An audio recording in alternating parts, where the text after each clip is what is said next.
Je passe la parole à Eric Buy, professeur Eric Buy, praticien hospitalier, professeur des universités, psychiatre, comme tu veux, Caen. Allez, bonjour à tous. Donc, on m'a donné la charge de chauffer la salle, de la réveiller aussi. Voilà, je crois que c'est fait. Super. Alors, je vais vous introduire, je vais vous présenter notre intervenant pour la plénière d'ouverture. Le docteur CIOTTONE est expert international en médecine d'urgence et de catastrophe. Alors, il vient de Boston. Alors, moi, j'ai fait sa rencontre hier soir. C'était super sympa. On a pu parler des Celtics et Go Celtics. Voilà.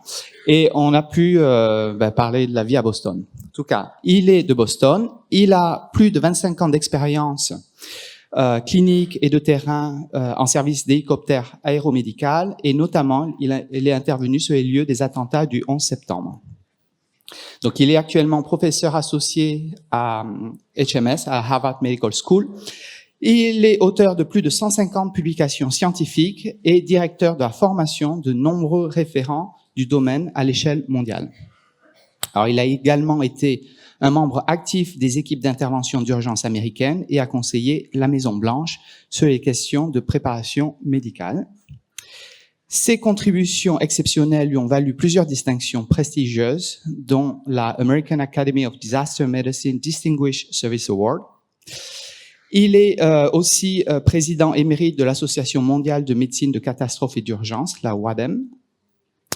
Et il va nous parler aujourd'hui, donc son titre, c'est Improving Global Healthcare Preparedness, Disaster Medicine in Today's Environment of Escalating Hazards. The floor is yours.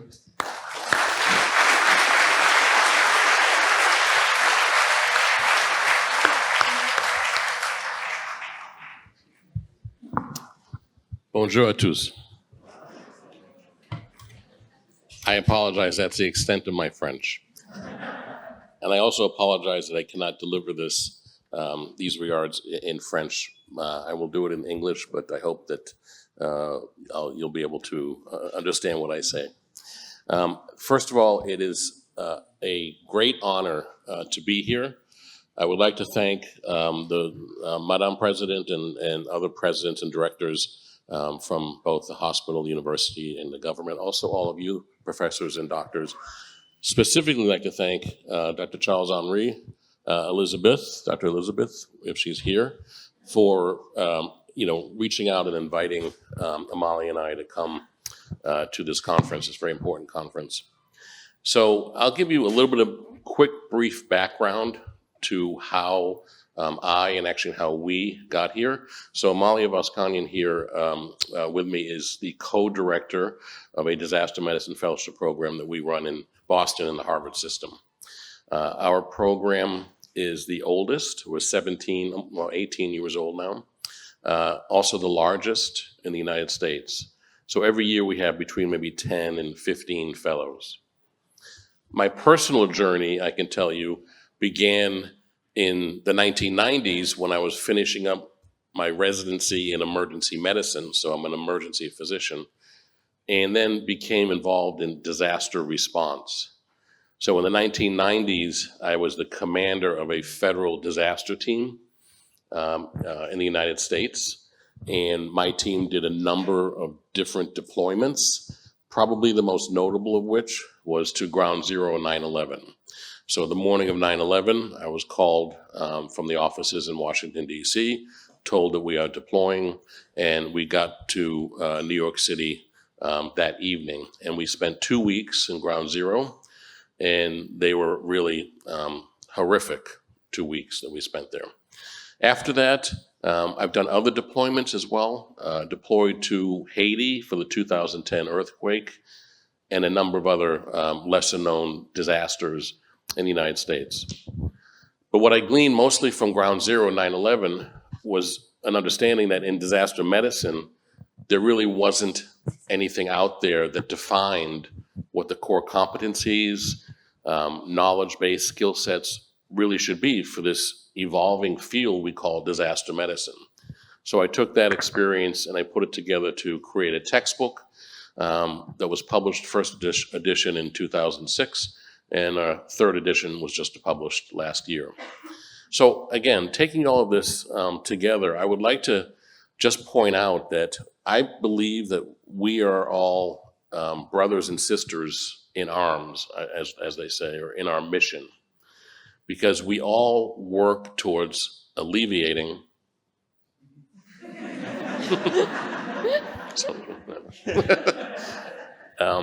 alleviating suffering from disasters. So we in disaster medicine do that physically, the physical effects of disasters. You, equally important, do that for the psychological effects of disasters. So I'm going to talk a little bit about that as well. But I want to maybe take a slightly different angle. Certainly we all understand that there are psychological impacts on victims of disasters. No question about that.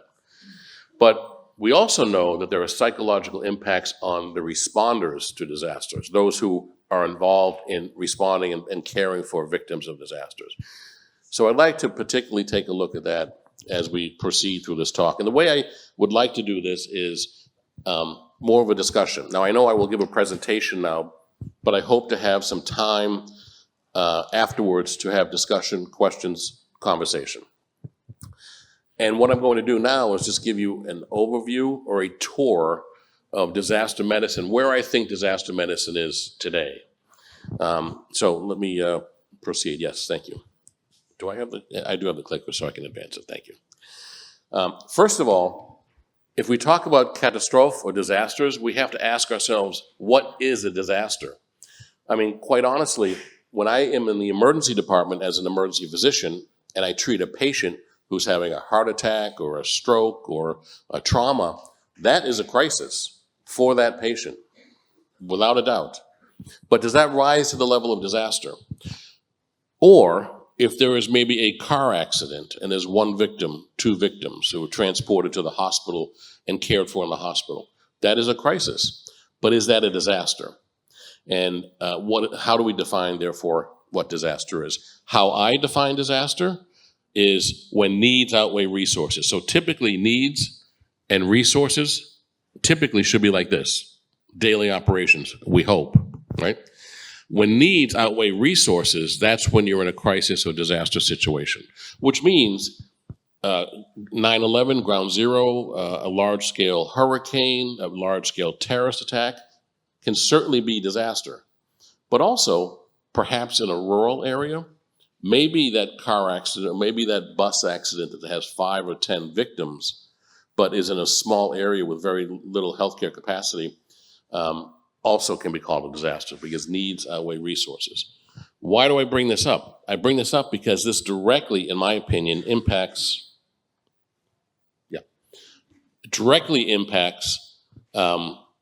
the psychological effects of disasters on healthcare providers. Have you heard of something called crisis standards of care? If you haven't heard of it, I can assure you that either you or your system, your healthcare system, has practiced it for a long time. Simply doing disaster triage or other things that we do within disaster to care for the victims is what we call crisis standards of care. In the pandemic, we did this also. And I'll give you examples of how. But crisis standards of care is implemented in a disaster situation, again, when needs outweigh resources, so that we can provide the most good for the most people. What do? We lower our standard of care just a little bit, so again, we can do the most good for the most people. Examples. I said disaster triage. That's one example. We have 50, 100 victims. You have SAMU comes to the scene, limited resources, you do triage accordingly. In the pandemic, when we opened up field hospitals in convention centers or other places outside of the hospital, and then we took hospital patients that should be in the hospital and put them in field hospitals, that is lowering the standard of care just a little bit so we can provide the most good for the most people. It's that practice, I would argue, that most affects healthcare workers psychologically in times of disaster. When that occurs, we who typically practice at our highest level of standard of care we can, and are held to that, are forced to lower that standard of care. That causes psychological grief and many of the problems that we saw specifically in the pandemic, and we also see for other disaster responders. So I think that's a very, very important thing to understand. I think that's very much where disaster medicine and disaster psychology, trauma psychology meets. And again, that's how we are brothers and sisters in arms. So let's take a quick look at the evolution of disaster medicine. So, So disaster medicine 100 years or more ago was one thing, and you see an example of it here on the left. That's a pandemic hospital in 1918. And now we have many other things that we can do. We have many resources, many different things that we can bring to the equation as far as technological advances, other advances, how we understand how we do things. But the problem is every step down that road to more advanced technology and capability also brings us new and different challenges. When I trained 30 years ago, it was not unusual for hospitals to be somewhat empty, quarter empty, maybe 30% empty, and have available beds in the emergency department and in the hospitals. But now we don't. We have an enormous overcrowding problem in the United States in the emergency departments. You're seeing it here. We have patients not only in hallways, but even on top of that, in other places. We just can't handle the surge of patients that we have already on a daily basis. I suspect that you might have some of that here as well, in France and in Europe. The problem with that is that built-in surge capacity that we had back 20 and 30 years ago, we don't have anymore. So now when our national system, for instance, tries to implement a system they have that's been in place for 30 years, where on a push of a button, hospitals will give them beds, give the federal government hospital beds in the case of a large-scale catastrophe or number of victims or patients that's needed. That could happen 30 years ago. You could ask me in my medical center to give you 50 beds, and I could give you 50 beds. Now we can't do that. I could probably not even give you 5 beds or 10 beds. So this becomes a problem. These are new problems that we have to face. And there are many others that we don't have time to talk about, cyber threats, et cetera. So we now see also, for different reasons, but we're talking about natural disasters here, different reasons, but probably a lot related to the climate health and climate change issues. We see different hazards and different vulnerabilities. We tend to be very good about talking about and understanding hazards. We tend not to be so good about talking about and understanding vulnerabilities. So let's take a quick tour, just so I can see it here, of what are the new things that are occurring today, new threats. And I don't want to depress you, but these are realities. So first off, 2015 to 2023 were the warmest years on record, okay? Just up until last year. Equally, sea level, which obviously is related, rise was the highest on record in 2023. Also, this is now, in this day and age, the first time that well over 600 million people live within 10 meters of sea level, okay? So if you combine the first two issues with the last issue, you can see our vulnerabilities are dramatically increased. This is also the first time an airborne transmission virus, COVID, caused a pandemic in the age of air travel. The first time, with the R0 value of greater than 2. All of the influenza pandemics that we've seen have R0 values less. The R0 value of COVID is greater than 2, and of the variants, it's dramatically greater than 2. It actually approaches measles and mumps at 15 and 16. R0 means transmissibility. The higher, the worse it is. R0 means if it's 2, if I have the virus, I can give it to 2 people, they can give it to 2 people, they can give it to 2 people. Some of the last variants of COVID were 15 and 16. These are tremendously transmissible viruses, okay? And it's the first time that has been seen in the day of air travel. So I can now have that virus, I can get on an airplane, and I can be on the other side of the world in half a day. That's dramatic. It's different and it's concerning. This is also the first time large-scale active warfare is being conducted in and around nuclear power stations. We all know what's happening in Ukraine.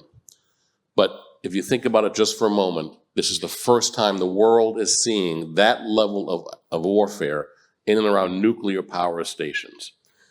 We only need to think back of Chernobyl, Fukushima to understand how dramatically concerning that is. This is the first time AI-empowered weapons can kill people autonomously. Now, we haven't really been talking much about AI until the last 2-3 years, right? Suddenly AI has exploded, and it's certainly made things dramatically better in some cases, but when you come from my world, we always look at it with that concerning eye and say, well, where can this do harm? And I'll, at the end of this talk, give you a quick little idea of that. But it's the first time AI can autonomously, without human input, decide who to kill and kill them. Again, a very concerning thing.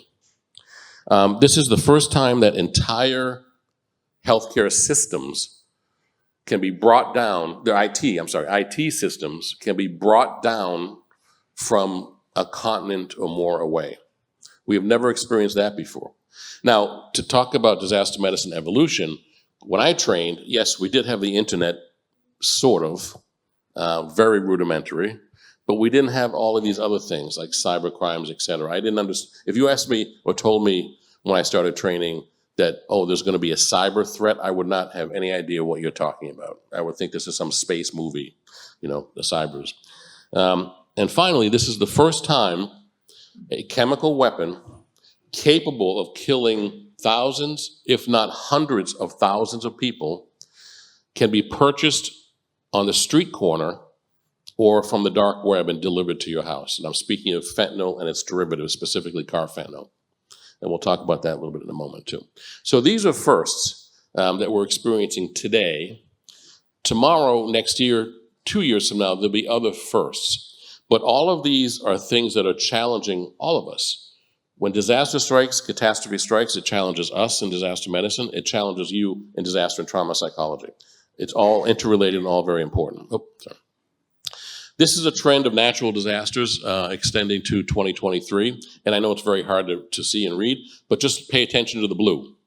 The blue is the increase in water and storm-related natural disasters. And as you see the blue and the light green expanding, I would say that's probably a direct impact from climate change. So we're only going to see that continue to expand, I believe, and then keep in mind also the vulnerabilities that we talked about. Because now what we look at, particularly in island nations and places like the Caribbean, where I know there are French islands and nations, and elsewhere in South Pacific.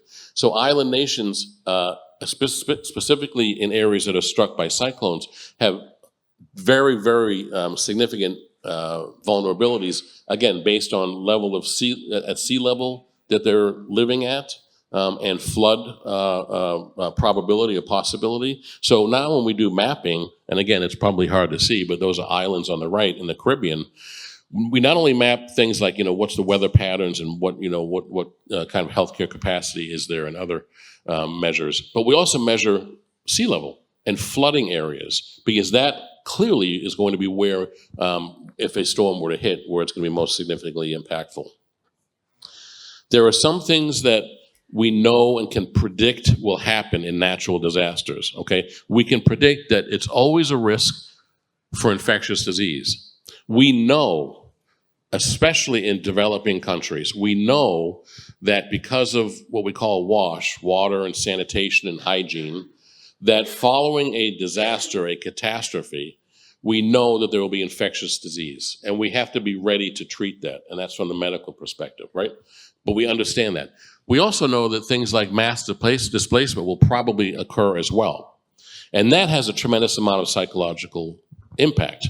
Again, I went to Haiti in 2010 after the earthquake, and one of the most serious psychological effects of it that I saw was the inability to return into buildings because of the concern that they're going to collapse, there's going to be another earthquake, et cetera. So we had a huge number of displaced people after the Haiti earthquake, as we almost do in every disaster.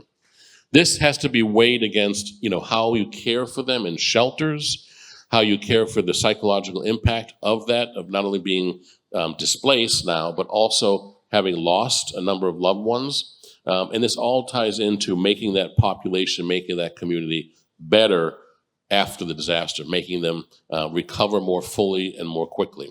So there are some things that we can just predict absolutely will happen after almost every natural disaster, and that's one of them.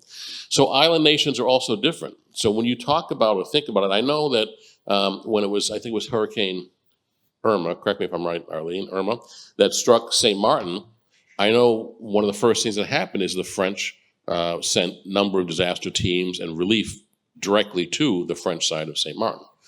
So this, when it doesn't necessarily just impact a small island nation, on the other side of the world, it impacts all of us, because not only will your government send, but also WHO will send, and there are other NGOs that will go. So we have to understand islands are different, and more rural, isolated countries and regions are different. So we have to think about them and treat them differently. We have to be much more proactive.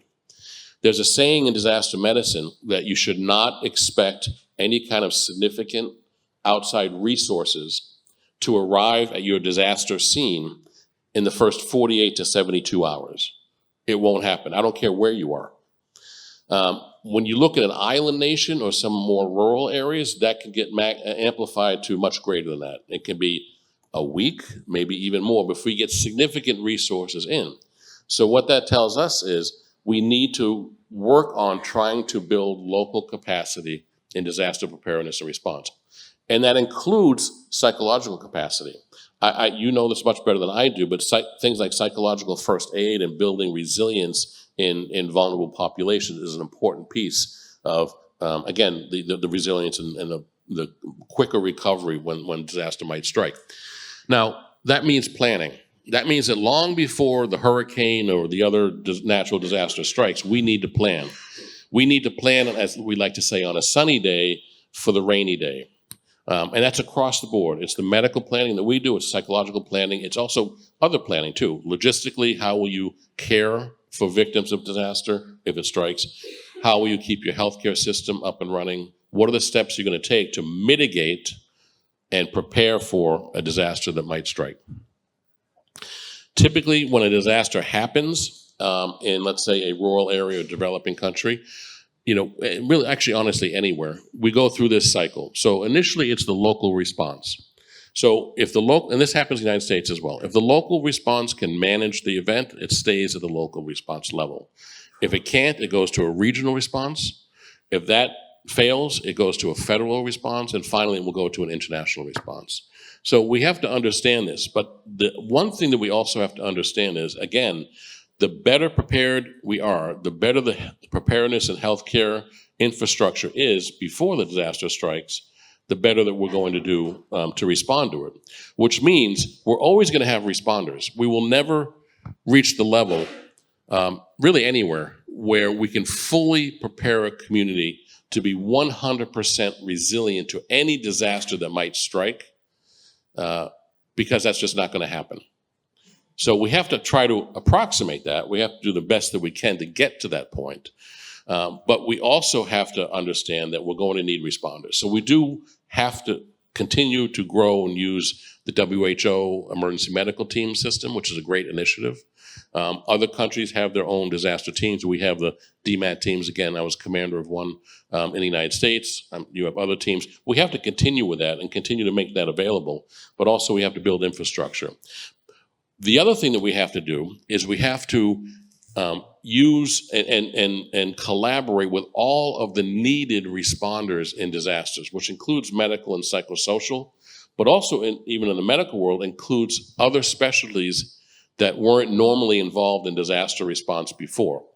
When we look at studies like this one, which is a study on the effects of Hurricane Maria on Puerto Rico, we find that actually more people die in the months following disasters, in some cases, than actually die in the acute disaster. And that's blamed and found to be because of breakdown in the healthcare system. So what we are doing now in disaster medicine is we're, as we say, reaching across the aisle and having other specialties involved. Historically, emergency medicine, my specialty, has been really the one specialty that has done disaster medicine. Now we are bringing other specialties in, internal medicine, pediatrics, surgery, and others. And now in our training program, we have other specialists come and train with us so that we can not only prepare for and care for the acute phase of the disaster, but also the post-acute phase, which is equally important. So that's one of the new steps that we're taking in disaster medicine. And this is another one. We've always talked about mitigation and preparedness. Now let's talk about readiness. You can be prepared, but are you ready? That means you can have all the stuff in case of a disaster that you need, and personnel, but how quickly can you manifest and bring that stuff and personnel to a disaster? That's a measure of your readiness. And really, that, I would argue, is almost more important than preparedness. How quickly can you flip from daily operations to crisis control or disaster response? So, are you ready? And what makes up readiness also? How do you prepare yourself to be ready to respond to a disaster? Well, it's all about emergency management. When you ask me what disaster medicine is, I say it's the marriage of crisis healthcare and emergency management. You cannot have one without the other. The only time as a disaster medicine specialist that we are operational, by definition, is in a crisis, which means we have to understand this. And the reason I like to play this over and over again, this Ferrari pit stop, is because it's not a one-person show. Disaster medicine is a team sport, okay? If you look at one individual on this pit stop and see what that one person is doing, it's relatively small. He might be putting a tire on, might be doing something else, right? But if that one person doesn't do that one job, that Ferrari does not get back on the racetrack. And that's what emergency management really is. We have to understand how to work as a team most effectively and efficiently to get back on the racetrack. So we have to also understand that there's enhanced readiness in some places, like rural areas and others, may require an infusion of stuff. It may be that they actually don't have enough of the, whether it's sheltering capability, healthcare infrastructure, technology, or other needed supplies. So that might need to be enhanced as well, which means we should be doing, when there's not a disaster, something called a hazard vulnerability analysis, which not only looks at the hazards, but also looks at how well prepared you are for them, so that ahead of time, you can figure out how to be better prepared for these disasters. And that's a proactive step that we take.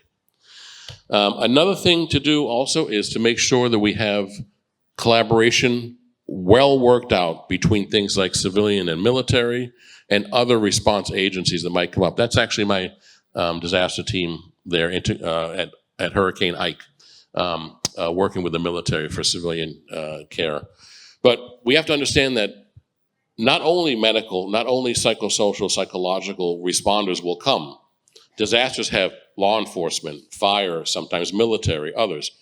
And if you don't practice ahead of time with everybody, you're not going to have the most efficient response you can have.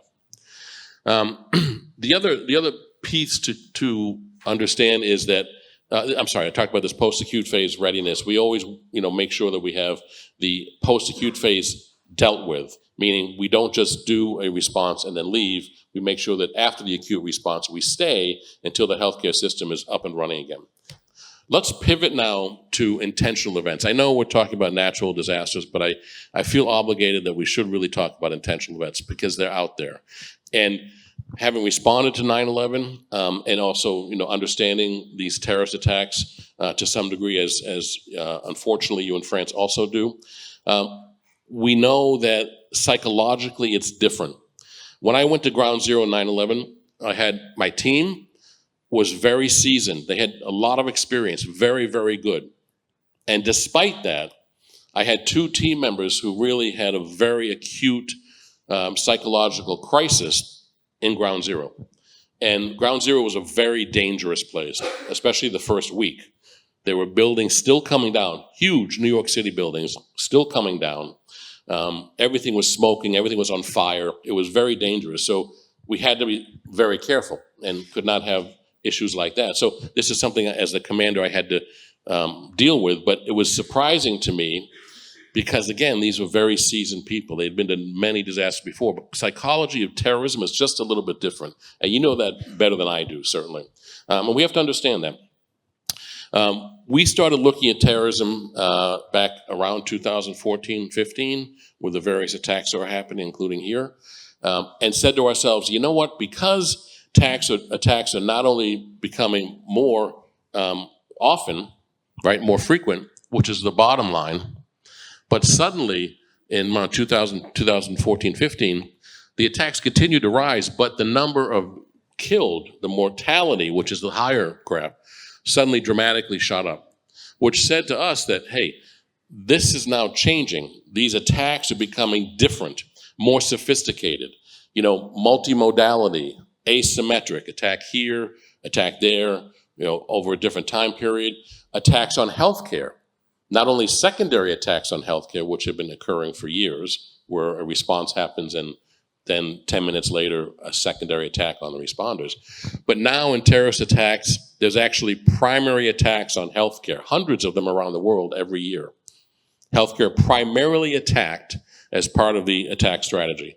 This, again, is something that we have to address. We have to target hard on ourselves. We also have to understand the psychological impact of this and be ready to address it even before it occurs. This is another thing, and yes, that's if you can see it, that's my badge that I wore on Ground Zero. I was a little bit younger and a little bit thinner. But the 9/11 Commission, when they did the analysis of 9/11, came out with this statement saying that one of the most important causes of 9/11 was lack of imagination. So unfortunately, we have to think like bad guys.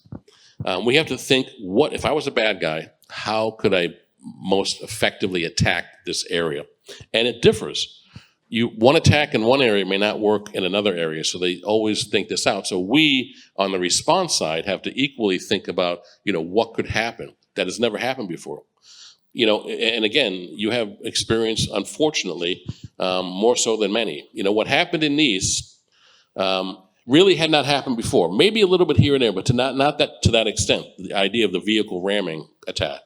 Suddenly now we got to think about that. Other attacks that happen, we have to think about too. But now, what I argue is, we have to be reactive. We will always have to be reactive. But now we need to be proactive and think about these ahead of time. And one of the things that I think a lot about, and I've been on Capitol Hill in the United States talking to senators and congressmen about this, saying we need to think about this very hard, is this idea. I told you before that first time in history you can buy a chemical weapon on the streets or have it delivered to your house by the dark web or whatever. This scares the heck out of me. When I have the accessibility of fentanyl, carfentanil, you name the fentanyl derivative, and I have so many drones around, and in fact I have drones that I don't even have to repurpose. They're already purposed to dispense these things, like the one on the bottom right. That drone comes out of the factory, built with a reservoir to spray, like stadiums, to disinfect stadiums after games. When I think about that, carfentanil, 0.26, I believe it is, micrograms of carfentanil can kill one person. A number of years ago in Vancouver, a kilogram of carfentanil was intercepted at the border, okay? And it really woke everybody up because a kilogram of carfentanil could kill somewhere around 30 to 40 million people, which is greater than the population of Canada. So suddenly we're thinking, okay, this is a problem. And this is one of those proactive thoughts we have to have, and we've been thinking very hard about it. This clearly does not lie completely in healthcare. Counterterrorism has to deal with this as well. God forbid if it does happen, we will have to deal with the healthcare consequences of that, including the psychological consequences of after that happens. I hope we don't. I hope counterterrorism can take care of that problem and manage it. Along these lines, one of the things that we did is in the New England Journal of Medicine, I had published an article on chemical weapons toxidrome recognition and response, and they turned it into a 5-minute animated video instructing how you would respond to such an event. I encourage you to take a look. If you like, you can just Google my last name and New England Journal of Medicine. You'll see it. It's free. And it shows what the response to a drone carfentanil attack on a mass gathering would look like. Okay, I'm going to come to an end here now with, and then there's AI. So I have to get here so I can read it. I asked ChatGPT, right, about AI, and asked this question. What bad things can AI do? I asked this to AI. And it said, well, first said AI can do all these great things, et cetera. But then it said, malicious attacks, AI can be used to launch cyber attacks, such as phishing scams, et cetera. Weaponization, AI can be used to develop autonomous weapons, such as drones, which can target and attack individuals without human intervention. That's what AI said. I didn't say that. Bias and discrimination, AI can perpetuate biases and discrimination, privacy violations, and then misinformation. So that's AI analyzing itself. Look, I'm not an AI specialist, certainly, but we have concerns, and we all have to have concerns, I think. This is one of the other threats, I think, that's going to be evolving that we have to be ready to manage, both on our side and on your side as well. So I'll just leave it with, we got to pay attention and make sure that we try to mitigate whatever threats AI might have out there, that we continuously look at that and try to mitigate. So that was a kind of a broad tour, I think, of disaster medicine. And I told you where I think there are a lot of synergies between what I do and what you do. So I'd love to take some questions or hear some comments and discussion. And again, I thank you very much for having us here. It's been an honor.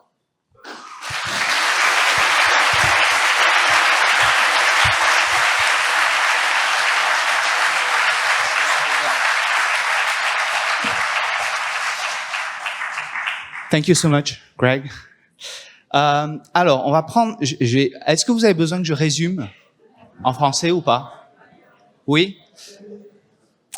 Bon, je résume. So I'm going to summarize very briefly in French. Bon, alors pour ceux qui n'ont pas suivi, Greg nous a présenté d'abord un peu les origines. Donc en fait, ce qui s'est passé là, on a eu un overview, donc on a eu un survol de ce qu'est la médecine de catastrophe, et il a commencé par dire qu'il a été impliqué dans cette médecine de catastrophe, notamment au tout départ sur 9/11 où il a été déployé, il commandait un groupe de répondeurs, et à ce moment-là, il s'est aperçu qu'en fait, on n'est pas prêt, et surtout il n'y a pas de règles, on ne sait pas ce qu'il faut faire en fait. Donc il a commencé par écrire so you started your textbook after 9/11. Donc il a commencé par écrire ce textbook, donc ce manuel, en disant voilà ce qu'en gros il faudrait qu'on puisse faire si ça nous arrive. Bon, là il en est à sa troisième édition. Vous pouvez l'acheter si vous voulez, et je vous le traduirai. Le deuxième, I was trying to do some advertisement for your textbook. Le deuxième point, donc en fait, qu'est-ce que c'est que la médecine de catastrophe? Donc sa définition, et je pense que c'est une bonne définition, c'est un moment où on a les besoins en santé qui dépassent les capacités de réponse. Voilà. Alors moi, ça m'a fait beaucoup réfléchir à ça aussi, mais on peut en parler à la fin.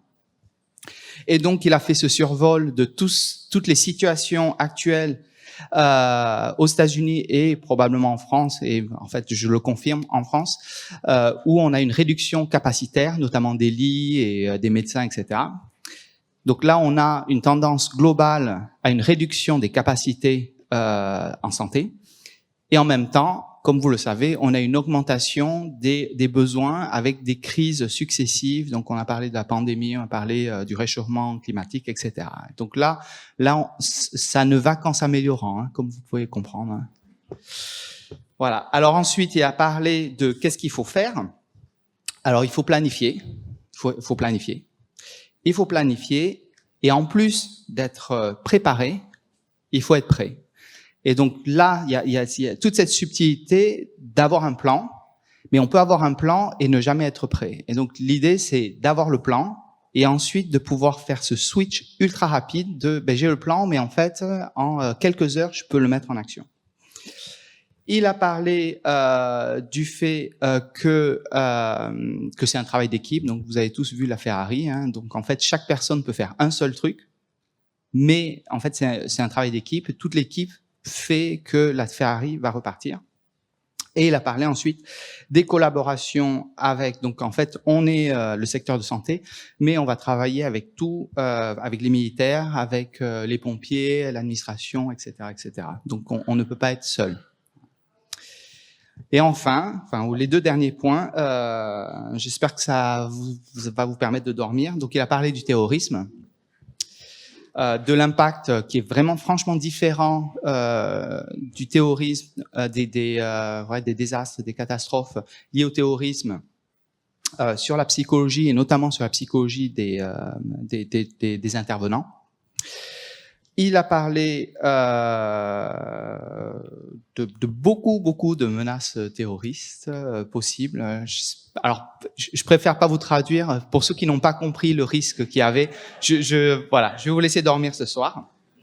En tout cas, qu'il faut être proactif. Et l'un des points qu'il a mentionné, c'est qu'après 9/11, donc il y a eu une commission d'enquête pour essayer de voir. Et du coup, en fait, c'était quoi le problème? Et en fait, le problème, c'est que on manquait, en tout cas, les gens qui préparaient toutes ces catastrophes, ont manqué d'imagination. Ils se sont pas dit, tiens, les terroristes pourraient avoir l'idée d'aller envoyer des avions sur les tours. Voilà. Et donc là, tout l'enjeu actuellement, c'est de pouvoir passer un peu plus de temps à réfléchir à tout ce que les bad guys pourraient faire. Et du coup, pouvoir préparer qu'est-ce qu'on ferait en réponse à ça. Et enfin, il a parlé de ChatGPT et d'AI et que c'était une autre menace. Voilà, bon. On verra ça dans quelques années. Voilà, voilà pour le résumé. Je voulais savoir, donc est-ce qu'il y a des questions? So do you have any questions? Yeah, we have a question here.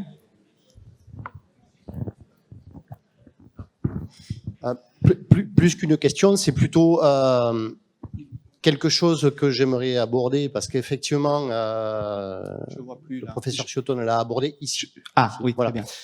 Effectivement, le risque terroriste avec le carfentanyl, il existe, c'est très facile à mettre en place. Plutôt que de se dire ça arrivera dans quelques années, je pense qu'il faut qu'on se prépare davantage et qu'on anticipe davantage ce qui peut arriver, parce qu'effectivement, les terroristes ont peut-être pas suffisamment d'imaginaire pour peut-être attaquer les hôpitaux, les choses comme ça, mais en tout cas, utiliser des moyens qui sont simples. Ouais, c'est des choses qui vont arriver demain, très probablement. Et je pense que plutôt que de se dire on va éviter de faire peur au monde, plutôt avertir, ça serait une bonne idée quand même.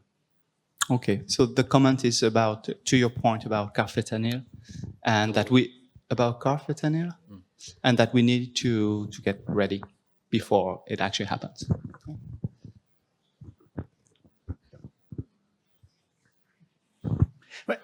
Thank you so much, Gregory R, for your very interesting talk. It's very important to think about how the organization is the first point about in disaster, about somatic aspect and psychological aspect. And so I to say that we are a defense system, our psychological team, against terrorism, because terrorism has objective to destroy the psychological health of the country. My question is for you in the how about disaster situation.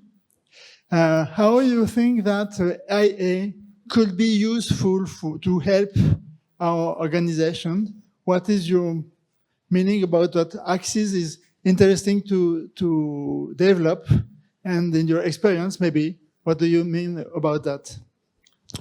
Je pense que vous avez compris mon anglais. Hein? Thank you so much.